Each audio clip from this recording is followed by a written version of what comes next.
So we're going to make raspberry white chocolate scones. These are very popular over in the deli. Our scones, we prefer them to be both flaky as well as dense. And the method that I'm going to show you today allows both those things to happen. The great thing about scones, it might seem like there's a lot of steps here, but you can actually make these in advance and you can keep them in your freezer in the raw form and then bake them off as you need them. So the first thing we're going to do is we're going to grate our butter. So in order for the butter not to stick together after it's grated, I toss it in flour into cubes. You can do this at home with a hand grater. Okay, so we're back and I have grated all of the butter. One thing I did not mention is that you want to make sure that your butter is really hard when you grate it, or else it'll mush together.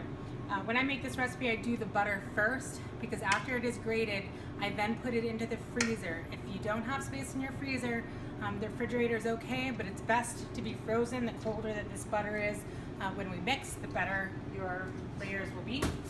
And then we're going to mix our flour mixture together. I do it in a very particular order. I do the baking powder and the salt, and I mix that together. We're making a pretty large batch here for the deli next door. When we print this recipe out for you, we will scale it down. Mix the ingredients together, and then I add the sugar, and I add that right into a pile in the center, and then I add in our lemon zest. And the reason I do that is because I'm going to take this lemon zest and I'm going to rub it into my sugar.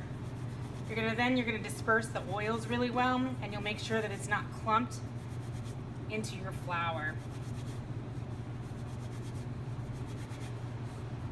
And next thing you do is add in your butter.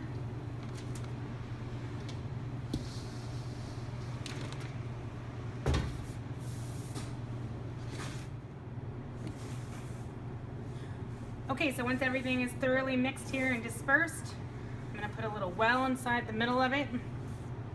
Obviously your batch will be smaller, but if you're using a bowl, just push it up on the side. And then we have a mixture of sour cream and milk that I mixed together earlier. And you also want to keep that cold after you mix it. The colder everything is, the better for this recipe. And don't be afraid to get your hands in here. It really does not work as well with a spoon. It's going to end up being a pretty thick dough.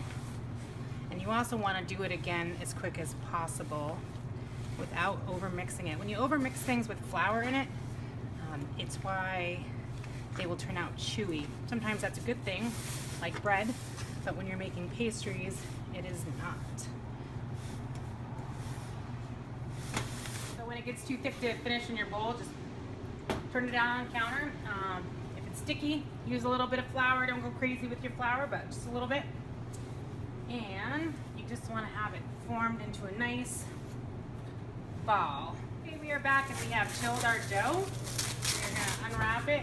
If you do not have a big enough workspace to roll all your dough out at once, don't worry about it. Just cut it in half and do 2 different batches. So you're going to spread your flour all over, flour your rolling pin as well. And we're going to roll this to about a 1/2 inch thick.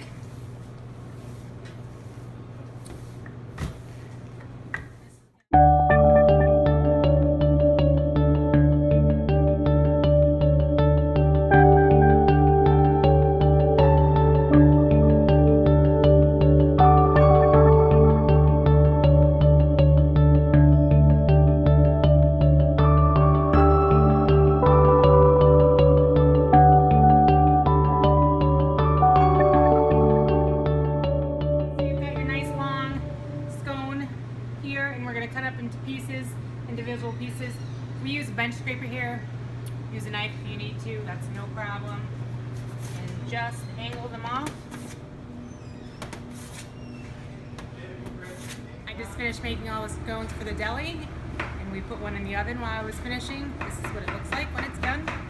If you haven't had one before, I definitely recommend you come in and try one.